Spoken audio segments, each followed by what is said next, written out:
मीठे बच्चे,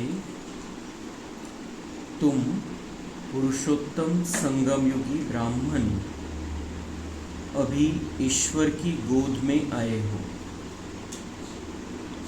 तुम्हें मनुष्य से देवता बनना है तो दैवी गुण भी चाहिए। प्रश्न: ब्राह्मण बच्चों को किस बात में अपनी बहुत बहुत संभाल करनी है और क्यों?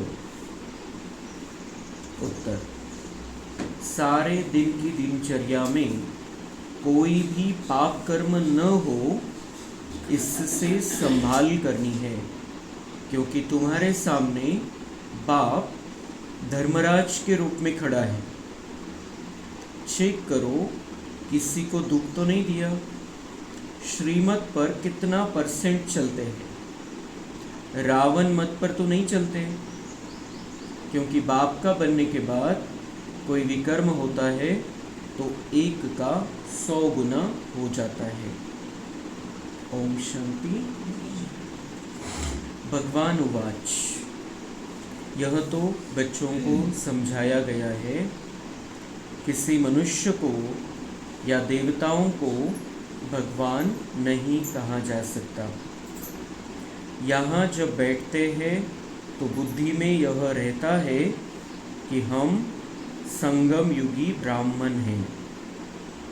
यह भी याद सदा किसी को रहती नहीं है। अपने को सचमुच ब्राह्मण समझते हैं, ऐसा भी नहीं है। ब्राह्मण बच्चों को फिर दैवी गुण भी धारण करने हैं। हम संगम युगी ब्राह्मण हैं।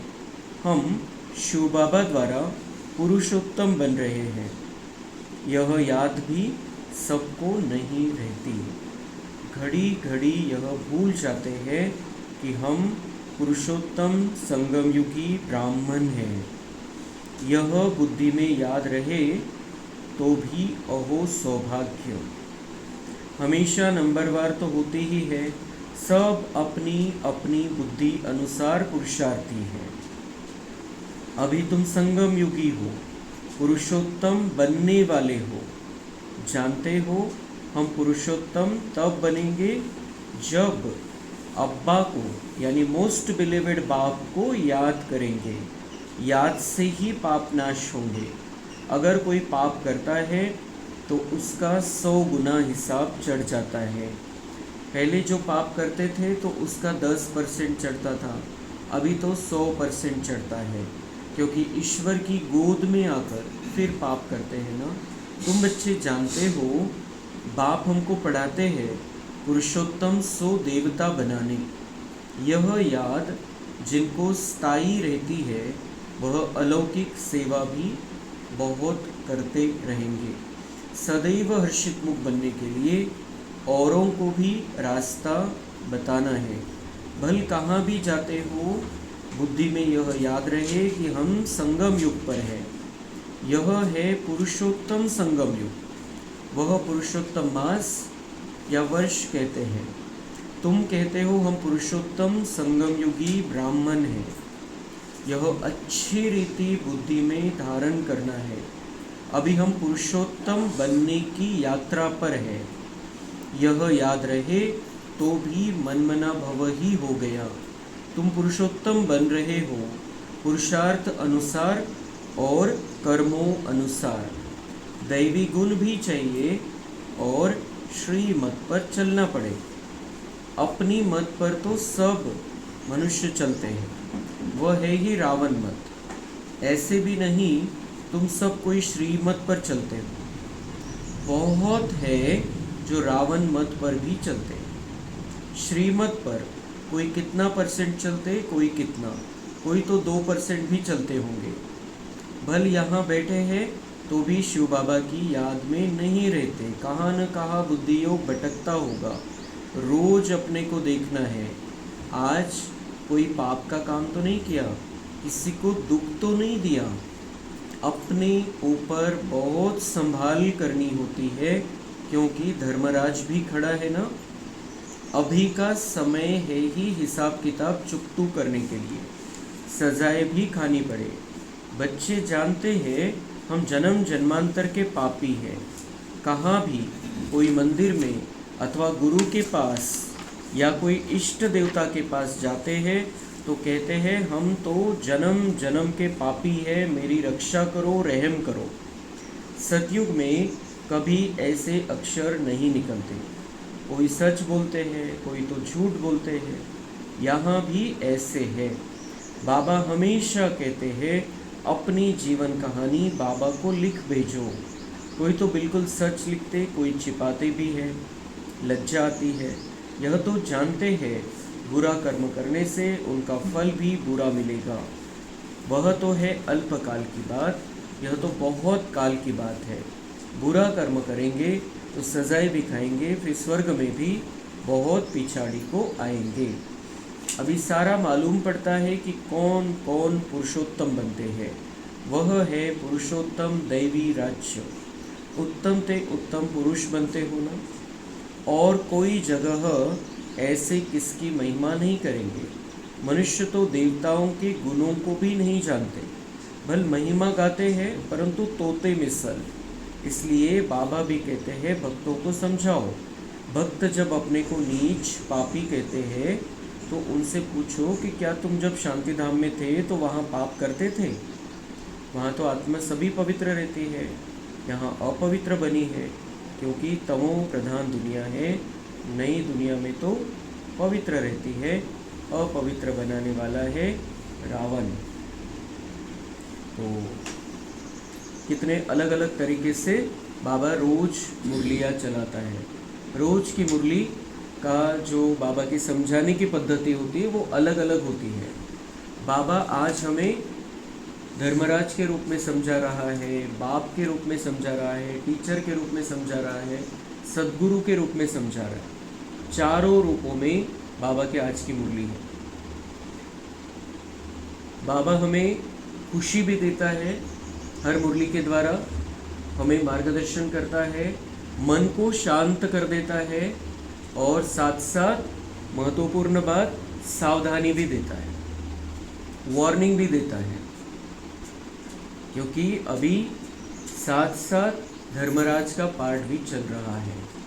जो एक्चुअल पार्ट रहेगा वो तो बाद में रहेगा, लेकिन साथ में बाबा भी धर्मराज रूप प्रैक्टिकल में उसने नहीं लाया है, लेकिन धर्मराज वो है ये वो जानता है और इसीलिए हमें सावधान करता रहता है। तो वो जो आगे आने वाला उसका पार्ट है अंत समय में सिर्फ धर्मराज का पार्ट, तो वो अभी कंबाइंड रूप में है।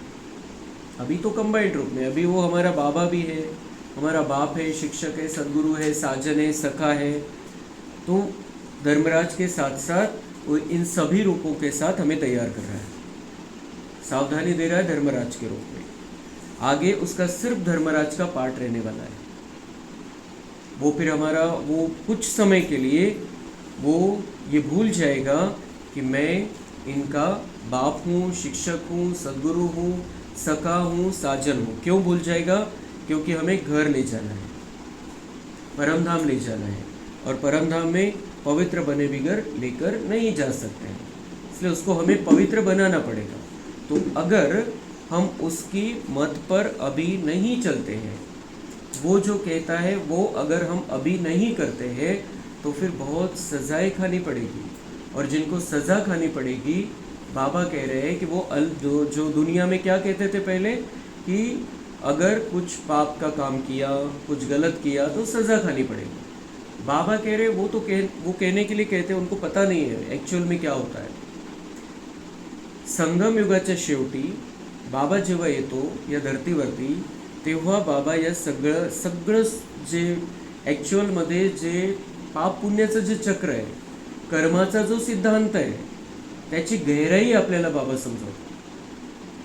वो समझते हैं कि पाप किया है उसकी सज़ा खानी पड़ेगी, गलत किया है उसको भोगना पड़ेगा।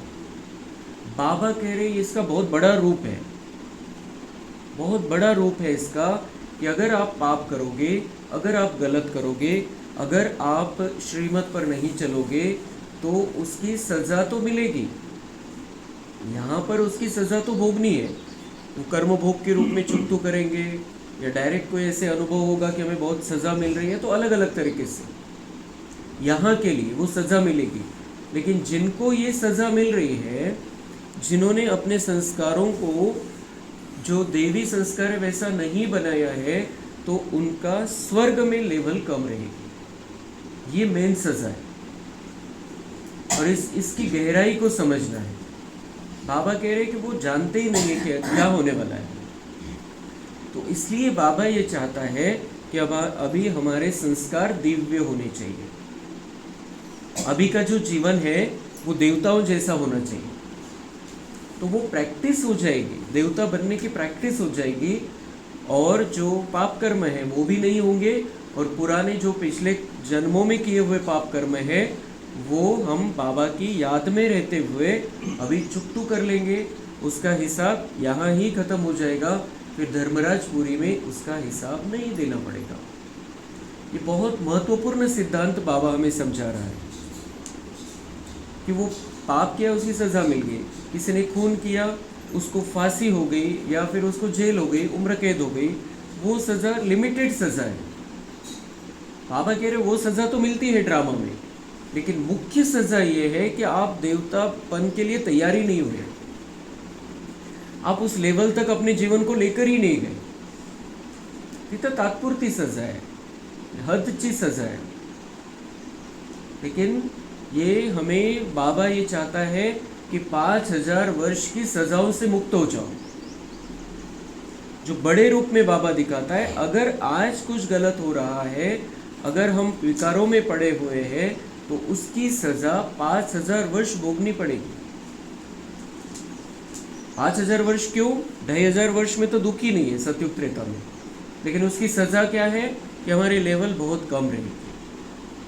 अगर हमने अपने कर्मों पर, अपने बोल पर, अपने व्यवहार पर अगर ध्यान नहीं दिया है अभी यहाँ पर, तो सतयुग त्रेता में हमारी लेवल नीचे की हो जाएगी। तो ये सजा ही है। भगवान का बनने के बाद हमें चांस है राजा रानी बनने का, और हम जाकर वहाँ दास दासी बने, तो ये सजा ही हो गई। ये सजा किसका परिणाम है? हमने कर्मों को सुधारा नहीं, हमने व्यवहार को सुधारा नहीं, हमने अपने बोल को सुधारा नहीं, हमने अपने भावनाओं को सुधारा नहीं। तो ये सावधानी बाबा दे रहा है कि आप कौन हो, कैसे हमारे अंदर परिवर्तन आएगा। जब हम यहाँ बैठते हैं तो हम समझते हैं कि हम बाबा के बच्चे हैं, यानी ब्राह्मण हैं। बाबा कह रहे ये सदा समझना है हम कौन है। संगम युगी ब्राह्मण आत्माएं हैं।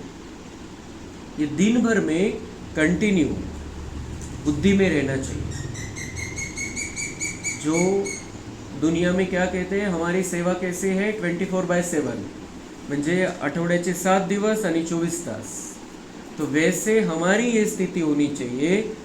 एकही वार असा नसला पाहिजे, एकही दिवस असा नसला पाहिजे, एकही मिनिट असा नसला पाहिजे कि मी समझत नहीं है स्वतःला संगमयुगी ब्राह्मण। हमारा नया जन्म हुआ है, भगवान ने हमें गोदी में लिया है, भगवान की गोदी में आ गए हैं। रावण ने अपने चंगुल में फंसा लिया था हमको, और भगवान ने उस चंगुल से निकाल लिया है और अपनी गोदी में लिया। लेकिन हम रहना ही नहीं चाहते वहाँ पर, तो वो क्यों रखेगा हमें? वो चाहता है हम उसकी गोदी में रहे, मन बुद्धि हमारी उसके साथ सदा लगी रहे। तो उसके लिए ये बहुत महत्वपूर्ण स्वमान और बहुत महत्वपूर्ण ऊंची स्थिति हमारी बाबा हमें बता रहा है कि आप साधारण मनुष्य नहीं हो, आप साधारण भक्त नहीं हो। आपको भक्तों को भी जाकर समझाना है कि आप कौन हो। आप अगर अपने आप को मंदिर की मूर्ति के सामने जाकर कहते हो हम नीच है, पापी है, तो उनको ये पूछो, उनसे ये पूछो कि जब आप परम धाम में थे, जब आप शांति धाम में थे, जहाँ से आप आए हैं, क्या ओरिजिनल आप ऐसे थे? आप ओरिजिनल कैसे थे? उनको ये समझाओ। तो ये भक्तों को भी समझाने वाले हम बच्चे हैं। हम महान आत्माएं हैं, हम इस सृष्टि की श्रेष्ठ आत्माएं हैं, हम इस सृष्टि की आधारमूर्त आत्माएं हैं। और उसके लिए हमें बिल्कुल ये पक्का होना चाहिए कि मैं पुरुषोत्तम संगम युगी ब्राह्मण हूँ। मैं ब्राह्मण हूँ, बाबा का बच्चा हूँ, बाबा का बच्चा तो बन गया हूँ, इसमें कोई शक की बात नहीं है। इसीलिए बाबा के महावाक्य हम सुन रहे हैं। हम बाबा के बच्चे ओरिजिनल और डायरेक्ट। दुनिया में सभी बाबा के बच्चे हैं, आत्माएं, लेकिन वो बनते नहीं है बाबा के। मैं अगर बाबा के महावाक्य मेरे कानों पर पड़ रहे हैं, मैं अगर मुरली सुनता हूँ, इसका मतलब मैं बाबा का बच्चा हूँ। आता पुढची स्टेप कि मुझे ब्राह्मण बनना है। अब मुझे ब्राह्मण बनना है। ब्राह्मण कौन? जो ब्रह्मा के बताए हुए रास्ते पर चले। शिव बाबा ने ब्रह्मा को तैयार किया और तैयार करते करते ब्रह्मा ने उस रास्ते पर चलकर दिखाया, हमारे लिए वो रास्ता तैयार कर दिया। उसके रास्ते पर जो चलते हैं वो ब्राह्मण। तो अभी ब्रह्मा ने, शिव बाबा ने जो ब्रह्मा को तैयार करके जिस रास्ते पर चलाया, उस रास्ते पर हम चलते हैं तो हम ब्राह्मण हैं। और कौन से ब्राह्मण हैं? पुरुषोत्तम संगम युगी ब्राह्मण। बाबा के बच्चे बने, अगली स्टेप है ब्राह्मण बनना है। और ये बुद्धि में रहना चाहिए कि हम पुरुषोत्तम बनने वाले, संगम युग पर आए हैं पुरुषोत्तम बनने के लिए। संगम युग पर क्यों बाबा ने लाया है मुझे? क्योंकि मुझे पुरुषोत्तम बनाना है, उत्तम पुरुष बनाना है, श्रेष्ठ पुरुष बनाना है। श्रेष्ठ से श्रेष्ठ लेवल मेरी होनी चाहिए सतयुग में, तो उसकी तैयारी मुझे यहाँ पर अभी करनी है।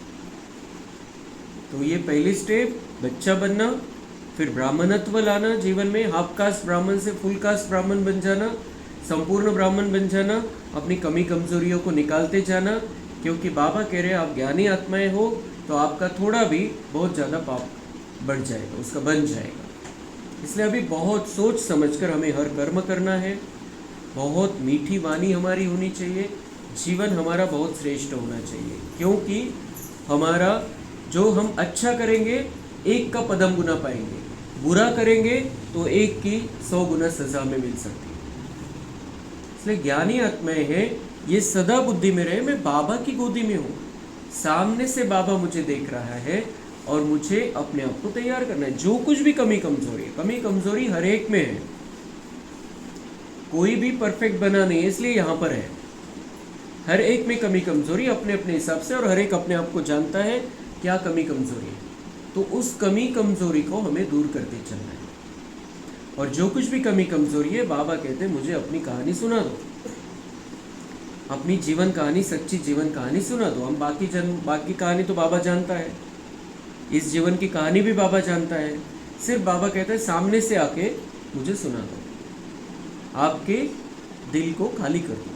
जो कुछ भी भर कर रखा है, जो कुछ भी आपके जीवन में हुआ है, जो कुछ भी आपने किया है, सच सच बता दो।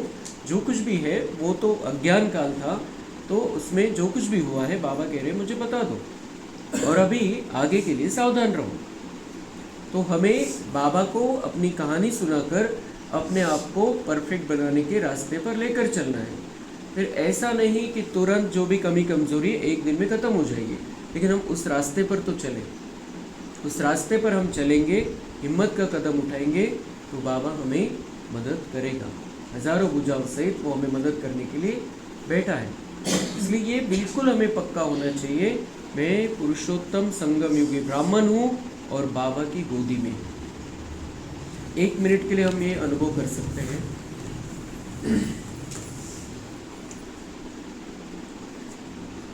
मैं आत्मा परमधाम से यहाँ पर आया था, देवता स्वरूप, बहुत सुंदर मेरा वो सतयुग वाला त्रेता वाला जीवन। फिर द्वापर, अज्ञान काल शुरू हुआ, विकारों का प्रवेश मेरे अंदर हुआ, दुख बढ़ा,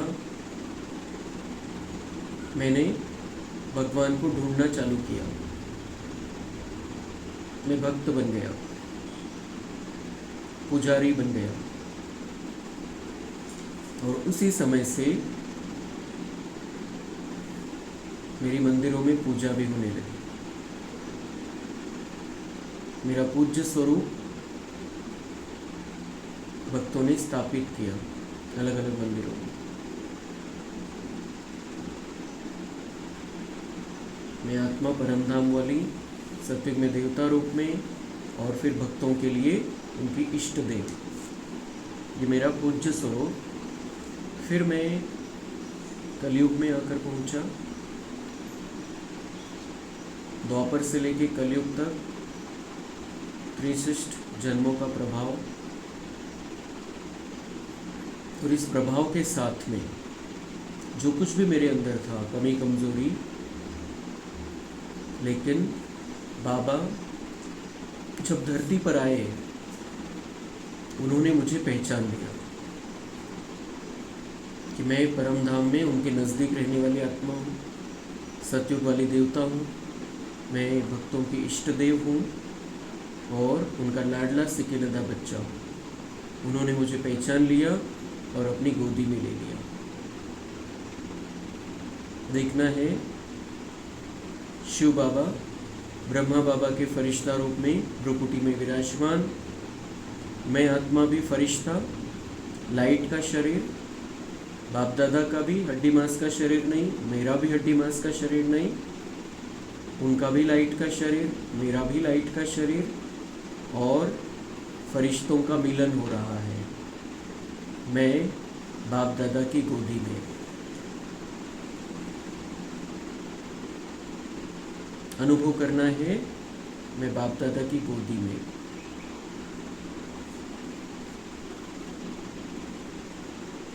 और ईश्वरीय करंट मेरे अंदर आ रहा है। महसूस करेंगे बाबा से मेरे अंदर शांति, शक्ति, प्रेम, आनंद, ज्ञान, पवित्रता आ रही है।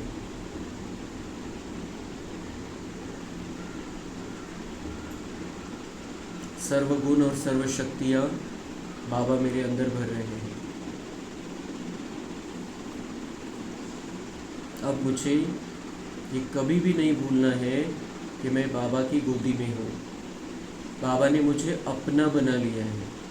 भगवान, वो जो सभी का पिता है, सभी का अब्बा है, गॉडफादर है, उसने मुझे अपना बना लिया है। और अब मैं संगम युगी, पुरुषोत्तम संगम युगी ब्राह्मण आत्मा हूँ।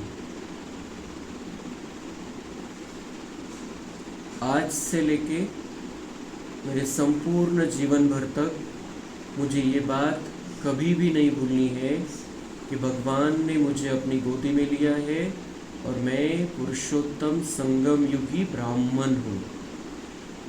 अब मैं मनुष्य नहीं जो कलयुगी मनुष्य है, कलयुगी भक्त नहीं, अब मैं बाबा का बच्चा हूँ और इस रास्ते पर चलते हुए मेरा जीवन पुरुषोत्तम संगम युगी ब्राह्मण जीवन का है। अब इसके लिए जो मत बाबा ने दी है, जो श्रीमत बाबा ने दी है और जो देता है रोज, उस श्रीमत को ग्रहण करते हुए मुझे अब अपने जीवन में आगे बढ़ना है। अपने जीवन को बहुत सुंदर दिव्य जीवन मुझे बनाना है। अब किसी का भी प्रभाव, दुनिया में किसी का भी प्रभाव मेरे ऊपर नहीं पड़ सकता है, क्योंकि मैं बाबा की गोदी में हूँ। अब मुझे अपना रास्ता खुद तय करना है बाबा के साथ। मैं पुरुषोत्तम संगम युगी ब्राह्मण आत्मा हूँ और मुझे अब फरिश्ता रूप धारण करना है। फरिश्ता बनकर अनेकों का कल्याण करना है। विश्व की सर्व आत्माओं के कल्याण की जिम्मेदारी मेरे ऊपर है। और फिर परम धाम जाकर फिर देवता रूप में आना है। तो फरिश्ता बनने की तैयारी, परम धाम जाने की तैयारी, सतयुग में देवता बनने की तैयारी और इष्ट देव देवी के रूप में अपने आप को स्थापित करने की तैयारी, उसके लिए सेवा अभी ही मुझे करनी है। अनेक आत्माओं की दुआएं लेनी है और अभी इस पार्ट में रहते हुए अगले कल्प का भी संगम युगी ब्राह्मण आत्मा का पार्ट मुझे नोंद लेना है। अपनी जो रिकॉर्डिंग है उसमें ये पांचों स्वरूपों का पार्ट मुझे अब नोंद लेना है।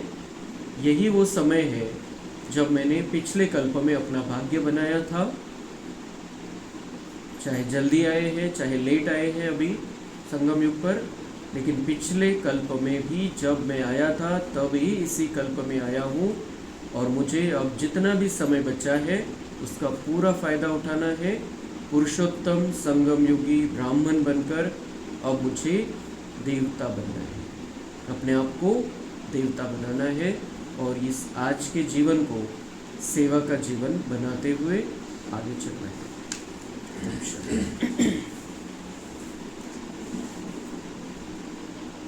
पावन बनाने के लिए पतित पावन बाप को आना पड़ता है।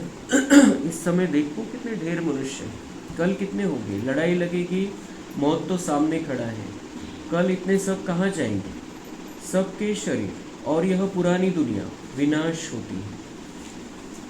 ये बहुत ज़रूरी है ये बात कि पुरानी दुनिया विनाश होने वाली, मतलब जिसमें हम दिल लगा रहे हैं, जिसकी तरफ आकर्षित हो रहे हैं, जो हमें चाहिए, ख़त्म होने वाले हैं, और जल्दी ही वो ख़त्म होने वाले हैं। तो मौत तो सामने खड़ा है, सबके शरीर और ये पुरानी दुनिया विनाश होने वाली है।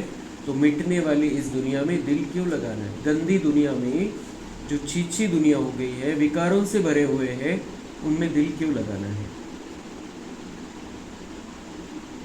यह राज अभी तुम्हारी बुद्धि में है, नंबरवार पुरुषार्थ अनुसार। नंबरवार पुरुषार्थ हर बात में है। बाबा समझाता है कि नंबरवार पुरुषार्थ अनुसार ही आप समझते हो कि मैं ब्राह्मण हूँ। हर एक का पुरुषार्थ तो उसके भाग्य के अनुसार ही चलता है, जितना भाग्य बनना है। हमें ये पक्का करना है कि मेरा बहुत ऊंचा भाग्य और मुझे बहुत ऊंचा पुरुषार्थ करना है। उसके लिए हम किसके सम्मुख बैठे हैं वह भी कई समझते नहीं। किसके सम्मुख बैठे, हम किसके सम्मुख बैठे हैं, ये अगर बुद्धि में पक्का हो जाए तो हर बात को महत्व देंगे, बाबा के हर महावाक्य को हम महत्व देंगे। वह भी कई समझते नहीं हम किसके सम्मुख बैठे हैं। कम से कम पद पाने वाले कौन नहीं समझते हैं? बाबा कह रहे हैं जिनको कम से कम पद पाना है वो महत्व नहीं समझेंगे कि भगवान ने अपना बनाया है। ड्रामा अनुसार कर ही क्या सकते, तकदीर में नहीं, तो परमेश्वर पण हात टेकून देतो त्यांच्यासमोर, क्या कर सकते हैं, उनकी तकदीर में ही नहीं है। अभी तो बच्चों को सर्विस करनी है, बाप को याद करना है। तुम संगम युगी ब्राह्मण हो, तुम्हें बाप समान ज्ञान का सागर, सुख का सागर बनना है। बनाने वाला बाप मिला है ना, वो बनाने वाला मिला है, मुश्किल को वो बनाने वाला मिला है। जैसे नहीं कि मुझे स्पेशल बहुत मेहनत करनी है, खूब कष्ट घ्यायचे मग मी बनणार, वो बनाने वाला ही है, उसको सौंप देना है अपने आप को से।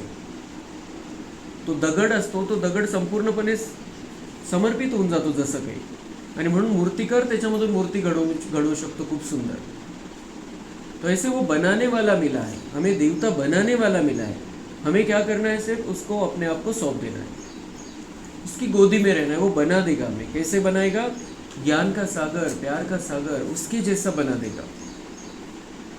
बनाने वाला मिला है, बहुत सुंदर शब्द है, खूब खूब गहराई है याच्यामध्ये। ऐसा नहीं कि मेरे से कैसे होगा, मैं कैसे करूँ, ऐसा कैसा हो सकता है, दुनिया में ही तो ये थोड़ी हो सकता है, अभी दुनिया में रहना है। वो बनाने वाला मिला है, हमको कुछ नहीं करना है, हमको सिर्फ मन बुद्धि से उसका बनकर रहना है, अपने आप को सौंप देना है, उसको दृढ़ संकल्प करना है। देवताओं की महिमा गाई जाती है सर्वगुण संपन्न। अभी तो इन गुणों वाला कोई है नहीं। अपने से सदैव पूछते रहो, हम ऊंच पद पाने के लायक कहाँ तक बने हैं। संगम युग को अच्छी रीति याद करो। हम संगम युगी ब्राह्मण पुरुषोत्तम बनने वाले हैं। श्री कृष्ण पुरुषोत्तम है ना नई दुनिया का।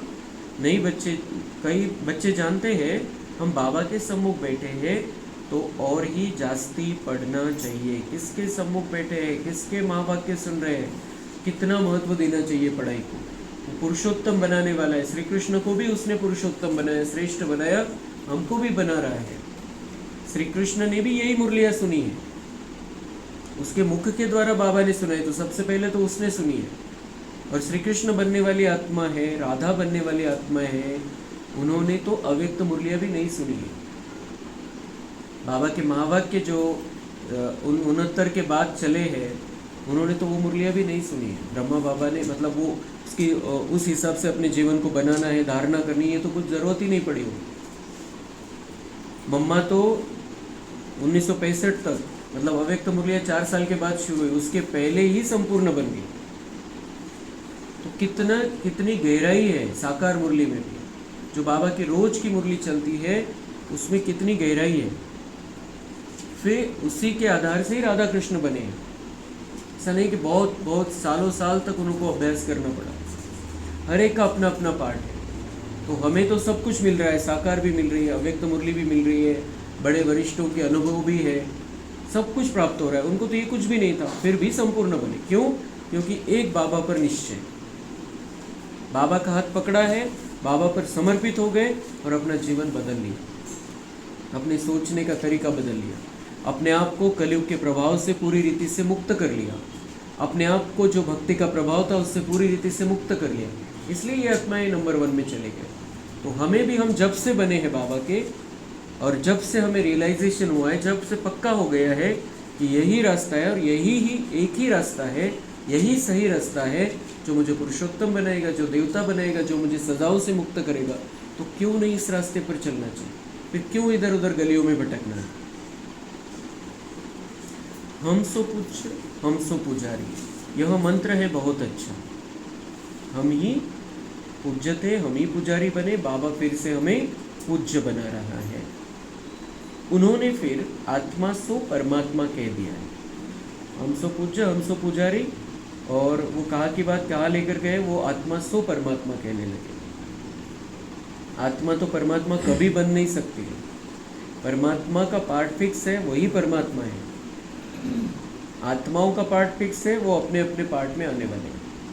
आत्मा सो परमात्मा कभी नहीं बन सकती। लेकिन उन भक्ति मार्ग का खेल ही ये चलता है कि वो ये समझते हैं कि आत्मा ऐसा पुरुषार्थ करे कि परमात्मा बन जाए। कितना गलत है, कितना अपमान है भगवान का। आत्मा परमात्मा कभी नहीं बन सकती। लेकिन बाबा क्या कहता है, मैं तुम्हें अपने समान बनाने आया हूँ। परमात्मा नहीं बन सकते हम, लेकिन परमात्मा समान बन सकते। जैसे ब्रह्मा बाबा उस स्थिति में आज है, परमात्मा समान। ब्रह्मा बाबा में और शिव बाबा में आज कोई भी फर्क नहीं है। पार्ट परमात्मा का है हमेशा के लिए, एक ही है, वही बचाता है। लेकिन ब्रह्मा बाबा जैसे परमात्मा समान बन गए, वैसे हम भी बन सकते हैं, उस लेवल को प्राप्त कर सकते हैं। लेकिन परमात्मा परमात्मा है, वो जीवन मृत्यु के चक्र किससे बाहर है, उसको ही वो पार्ट है।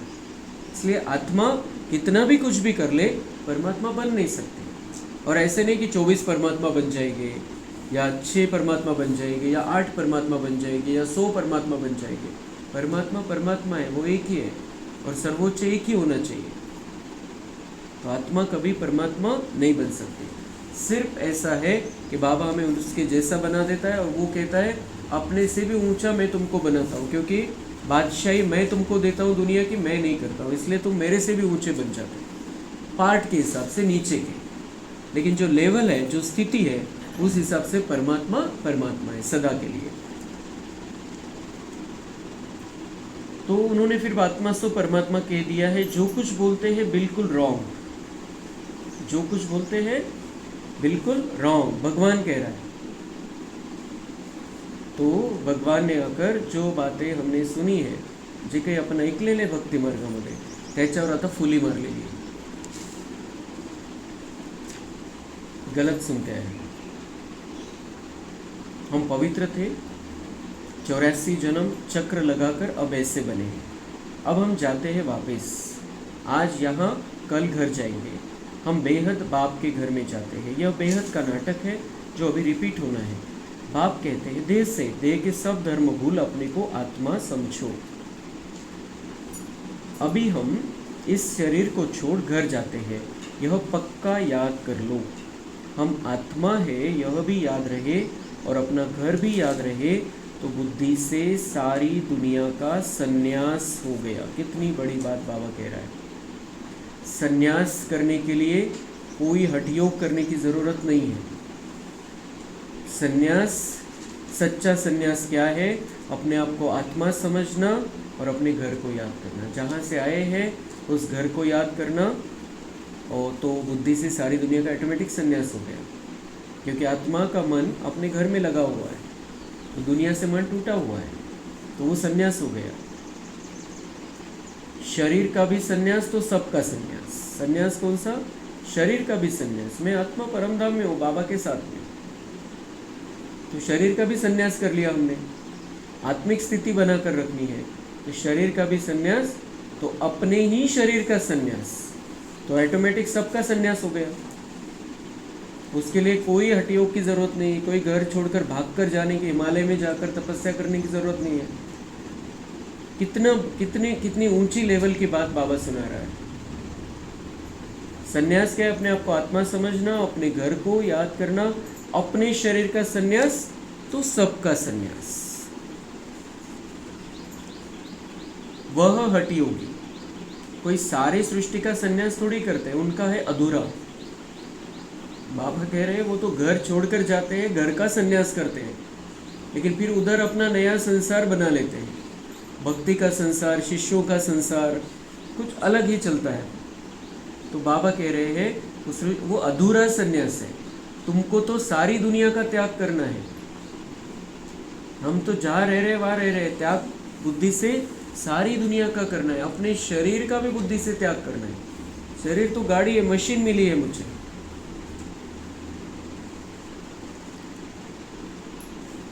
तुमको तो सारी दुनिया का त्याग करना है। अपने को देह समझते हैं तो फिर काम भी ऐसे करते हैं। ये क्यों समझा रहा है बाबा कि अपने आप को देह समझने से फिर सारा उल्टा पुल्टा होता रहता है। अपने को देह समझते हैं तो फिर काम भी ऐसे ही करते हैं। देह अभिमानी बनने से चोरी चकारी, झूठ बोलना, पाप करना, ये सब आदतें पड़ जाती है। आवाज़ से बोलने की भी आदत पड़ जाती है। फिर कहते हैं हमारा आवाज़ ही ऐसा है। दिन में 25-30 पाप भी कर लेते हैं। झूठ बोलना भी पाप हुआ ना, आदत पड़ जाती है। बाबा कहते हैं आवाज़ कम करना सीखो ना। आवाज़ कम करने में कोई देरी नहीं लगती है। कुत्ते को भी पालते हैं तो अच्छा हो जाता है। बंदर कितने तेज होते हैं, फिर कोई के साथ हिर जाते हैं तो डांस आदि बैठ करते हैं। जानवर भी सुधर जाते हैं। जानवरों को सुधारने वाले हैं मनुष्य, मनुष्यों को सुधारने वाला है बाप। बाप कहते हैं तुम भी जानवर में सब, तो मुझे भी कच्छ अवतार, वराह अवतार कह देते हो। जैसे तुम्हारी एक्टिविटी है उनसे भी बदतर मुझे कर दिया है, यह भी तुम जानते हो, दुनिया नहीं जानती। बाबा कह रहे हैं कि जानवरों को भी सुधारा जाता है, उनको भी सिखाया जाता है। मैं तुमको सिखा रहा हूँ देवताओं जैसा कैसे रहना है, कैसे चलना है। जैसे तुम्हारी एक्टिविटी है उनसे भी बदतर मुझे कर दिया है, यह भी तुम जानते हो, दुनिया नहीं जानती। पिछाड़ी में तुमको साक्षात्कार होगा, कैसे कैसे सजाए खाते हैं वह भी तुमको मालूम पड़ेगा। बाबा कह रहे हैं मैं जो ये कुछ सब बातें समझाता हूँ, छोटी छोटी बात भी समझाता है, बड़े से बड़ी बात भी समझाता है। आवाज़ कम करना भी बाबा ने सिखाया है आज। तो छोटी छोटी बातें, बड़ी बड़ी बातें बाबा समझाता है। बाबा कह रहे हैं अगर नहीं चलोगे तुम्हारी मर्जी, तुम्हारा पार्ट, लेकिन सजाएं खाएंगे। फिर अंत में सजाएं खाएंगे, वह भी तुमको मालूम पड़ेगा। वो सजाएं भी साक्षात्कार होगा, पहले भी साक्षात्कार होगा और डायरेक्ट सज़ा भी खाएंगे। तो फिर बाद में पछताने के अलावा कुछ हाथ में नहीं आएगा। आधा कल्प भक्ति की है, अब बाप मिला है। बाप कहते हैं मेरी मत पर नहीं चलेंगे तो सज़ा और ही बढ़ती जाएगी, इसलिए अब पाप आदि करना छोड़ो, अपना चार्ट रखो। फिर साथ में धारणा भी चाहिए, किसको समझाने की प्रैक्टिस भी चाहिए। प्रदर्शनी के चित्रों पर ख्यालात चलाओ। और एक महत्वपूर्ण बाबा के कितने अलग अलग प्रकार से बाबा ने आज समझाई दी है। समझाइश कैसे देता है, किस पार्ट से समझाइश देता है हमें। अभी और क्या समझा रहा है कि चित्रों पर ख्यालात चलाओ। एक एक चित्र को देखना है, उसको समझना है, और मैं किसको समझाऊँ। अगर मेरे ऊपर वो समय आया, कोई कह रहा है आप मुझे समझाओ, तो मुझे समझाते आना चाहिए। तो एक एक चित्र पर ख्यालात चलाने हैं। इस चित्र में क्या समझाया गया है, क्या कहना चाह रहा है भगवान। ये भगवान ने बनाए हुए चित्र है डायरेक्ट, तो उस हिसाब से देखना है कि बाबा ने क्या समझाया इस चित्र में। मुझे कैसे इस चित्र को बहुत अच्छी रीति से समझना है, ये प्रैक्टिस करनी है। फिर हम किसी को भी समझा सकेंगे। कोई छोटा हो, कोई बड़े लेवल का हो, कोई बहुत शास्त्रों का पंडित हो, उसको भी हम समझा सकते हैं क्योंकि ये बातें कोई जानते ही नहीं है, इसलिए किसी को भी हम समझा सकते हैं। वो बेचारे अज्ञानी है, हमने ज्ञान लिया है, हम किसी को भी समझा सकते हैं, उसमें कोई लज्जा की बात नहीं है या कोई अपने आप को छोटा समझने की बात नहीं है। बाबा कह रहे हैं आप प्रैक्टिस करो, किसी को भी समझाने की प्रैक्टिस, कोई छोटा हो बड़ा हो प्रैक्टिस करते रहना है, थोड़ा थोड़ा समझाते रहना है, तो वो आदत पड़ जाएगी, तो कोई बहुत बड़ा भी आ जाएगा तो हम उसको समझा पाएंगे। लेकिन हमें सेवा तो करनी है, सबको ये रास्ता तो बताना है। प्रदर्शनी के चित्रों पर ख्यालात चलाओ, इसको हम कैसे समझाएं। पहली बात यह उठाओ, गीता का भगवान कौन, ज्ञान का सागर तो पतित पावन परमपिता परमात्मा है ना, यह बाप है सभी आत्माओं का। तो बाप का परिचय चाहिए ना, ऋषि मुनि आदि कोई को भी न बाप का परिचय है, न रचना के आदि मध्य अंत का। इसलिए पहले पहले तो यह समझाकर लिखवाओ कि भगवान एक है, दूसरा कोई हो नहीं सकता। मनुष्य अपने को भगवान कहला नहीं सकते। भगवान किसको कहा जाता है, भगवान ने कौन सा ज्ञान दिया था। बाबा कह रहे पहले इस बात को पक्का कराओ और फिर आगे अगर उसको ये बात समझ में आ जाती है कि भगवान एक है, मनुष्य को भगवान नहीं कहा जा सकता है, निराकार परमात्मा को ही भगवान कह सकते हैं, जो जन्म मृत्यु के चक्र में नहीं है उसको ही भगवान कह सकते हैं, और उसने ये ज्ञान समझाया है। अगर ये जिसके समझ में आता है उसको ही समझाओ, नहीं समझ में आता है तो बाकी बातें समझाने की ज़रूरत नहीं है, कुछ फ़ायदा नहीं होगा। अच्छा, मीठे मीठे सिक्के लदे बच्चों प्रति माता पिता बाप दादा का याद प्यार और गुड मॉर्निंग। रूहानी बाप की रूहानी बच्चों को नमस्ते। हम रूहानी बच्चों की रूहानी बाप दादा को याद प्यार गुड मॉर्निंग नमस्ते। वहाँ बाबा वहाँ, शुक्रिया बाबा शुक्रिया। बाबा के रूप में तो शुक्रिया करें हम, लेकिन धर्मराज के रूप में भी शुक्रिया करना है, क्योंकि वो आगे के लिए हमें बहुत सावधान करता है रोज। तो धर्मराज का जो उसके अंदर वो जो पार्ट है, उसको पता है मेरा क्या पार्ट रहने वाला है आगे चलकर, इसलिए वो पहले से हमें सावधान करता है। तो उसके धर्मराज के पार्ट को भी शुक्रिया कि वो सावधानी का पार्ट चल रहा है उसका अभी। धारणा के लिए मुख्य सार है, देह अभिमान में आकर आवाज़ से बात नहीं करनी है, इस आदत को मिटाना है। चोरी करना, झूठ बोलना, ये सब पाप है, इनसे बचने के लिए देही अभिमानी होकर रहना है। मौत सामने है, इसलिए बाप की श्रीमत पर चलकर पावन बनना है। बाप का बनने के बाद कोई भी बुरा कर्म नहीं करना है, सजाओं से बचने का पुरुषार्थ करना है। वरदान है, लोक पसंद सभा की टिकट बुक करने वाले राज्य सिंहासन अधिकारी भव। कोई भी संकल्प या विचार करते हो तो पहले चेक करो कि यह विचार व संकल्प बाप पसंद है। जो बाप पसंद है वह लोक पसंद स्वतः बन जाते हैं।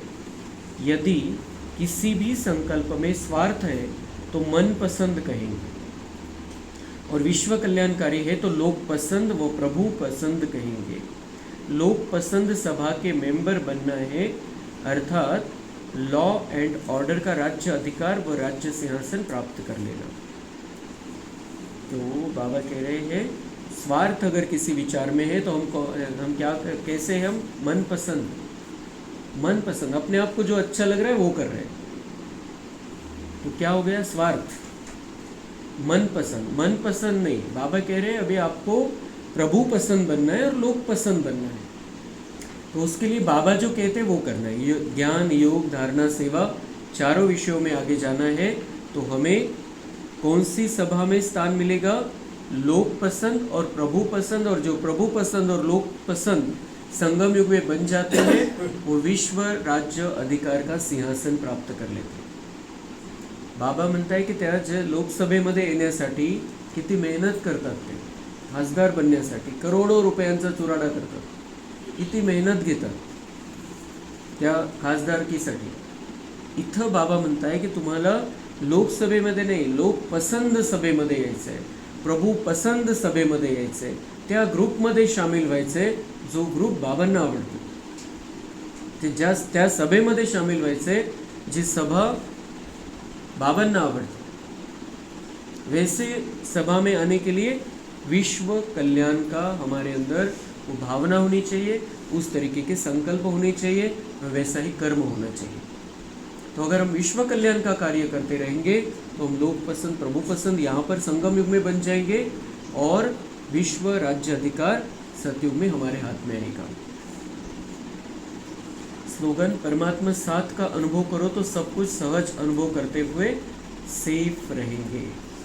परमात्मा साथ का अनुभव, यहाँ पर तो कौन साथी है, किसको साथी बनाते? दो भुजा वाले को। भगवान कह रहा है मैं हजारों भुजाओं सहित तुम्हारे साथ में रहना चाहता हूँ, तुम्हें मदद करना चाहता हूँ, मार्गदर्शन करना चाहता हूँ। अगर आप मुझे साथ रखो, देहधारी को साथ रखने के बजाय मुझे साथ रखो, तो सब कुछ सहज अनुभव होगा। ये जीवन बहुत सहज लगने लगेगा और सुरक्षित भी रहेंगे, सेफ रखेगा बाबा हमें। अव्यक्त इशारे है, कंबाइंड रूप की स्मृति से सदा विजयी बनो। जैसे शिव शक्ति कंबाइंड रूप है, ऐसे पांडवपति और पांडव यह सदा का कंबाइंड रूप है। पांडवपति पांडवों के सिवाय कुछ नहीं कर सकते। जो ऐसे कंबाइंड रूप में सदा रहते हैं उनके आगे बाप दादा साकार में जैसे सब संबंधों से सामने होते हैं।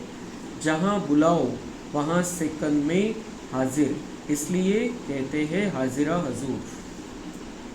जो कंबाइंड रूप में बाबा के साथ में रहते हैं, बाबा के साथ कंबाइंड रहना है, सर्व संबंध हमारे एक बाबा के साथ रहेंगे। अगर मन बुद्धि से हम बाबा से जुड़कर है, कंटिन्यू उसको अपने से जुदा नहीं होने दे रहे हैं, ऐसी अगर स्थिति है तो बाबा कह रहे हैं जहाँ भी बुलाओ ऐसे अनुभव होगा कि बाबा आ गया है, एक सेकंड में हाजिर हो जाऊंगा। और इसीलिए दुनिया वाले कहते हैं हाजिरा हजूर है। वो किसके लिए हजूर है? जो उसके बच्चे बनते संगम में, और उन्होंने वो कहावत बना दी है। हमारी ही कहानी है कि हम जब भी बाबा को बुलाए एक सेकंड में हाजिर हो जाता है। हजारों भुजाओं वाला भगवान जिसके पास इस दुनिया को एक सेकंड में पलटा देने की शक्ति है, ऐसा भगवान हमारे बुलावे पर एक सेकंड में आ जाता है। विधि क्या है? सर्व संबंध हमारे एक बाबा के साथ होनी चाहिए और उसके साथ सदा शिव शक्ति के रूप में कंबाइंड रहना है। हम पांडव हैं, पांडवपति को सदा अपने साथ में रखें। अच्छा, ओम शांति।